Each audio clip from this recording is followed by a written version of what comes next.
everybody, it's Lee. I am a divorce coach, and today I'm going to be talking a little bit about the timeline for adjusting to the idea of divorce and getting yourself into that future thinking rebuilding phase, and how each person in the couple is going to go through that at different times, and sometimes that can be very confusing.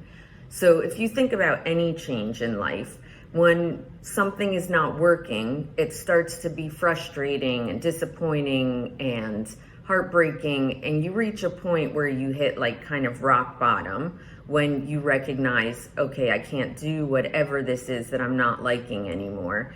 And then you go through the rebuilding of, okay, I have to change, I have to do something differently, I'm ready, and then you get to a point of stabilization in that new phase of whatever you've decided to change. Well, when it comes to divorce, it's two people who have to go through that process.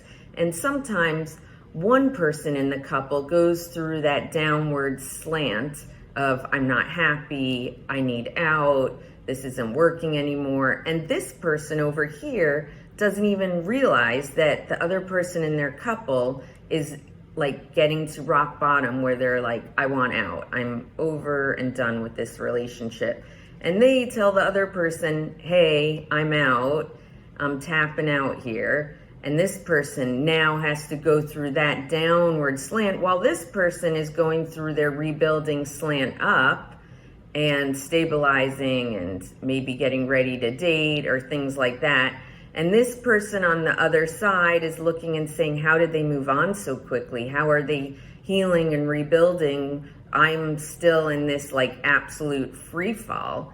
And you just have to recognize that you're not both going to go through that timeline at the same pace, especially if you weren't the one who asked for the divorce. You're probably going to be further behind than your ex. And it definitely helps both parties. I think if you both have recognized and been talking about the fact that the relationship isn't working for a while, and maybe you both decide together at the bottom, like, all right, we need to end this because we're just, neither of us are happy with each other anymore, and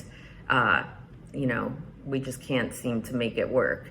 Then it's a lot easier. Hopefully you're both kind of going through that rebuilding process at the same time.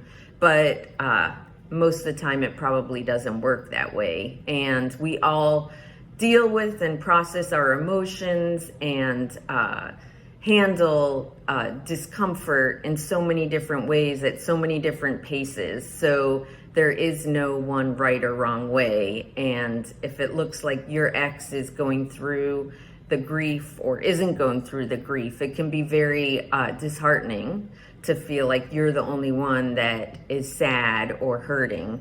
And that's not the case most of the time. They might just show it in very different ways. They might bottle it up, stuff it down, compartmentalize. I know unconsciously for me, I definitely compartmentalized and only dealt with little pieces of processing my emotions post-divorce. Some of my anger and hurt only really I only let some of that in and worked through some of that 2-3 years after the divorce. I think I maybe unconsciously knew that I wasn't ready to do all of that work right away. But just recognizing that we all are going to process and deal with something difficult like divorce very differently, and that there is no easy path. You have to go through that painful drop if you really actually are connected to your emotions. And then the rebuilding phase can be challenging but beautiful, and it's like an opportunity for a whole new chapter of you. So just something to keep in mind.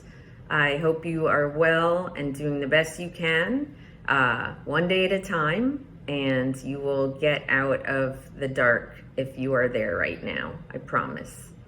So take care. If this was helpful, please send me a like, a comment, subscribe. That would be great. And I hope you have a wonderful day.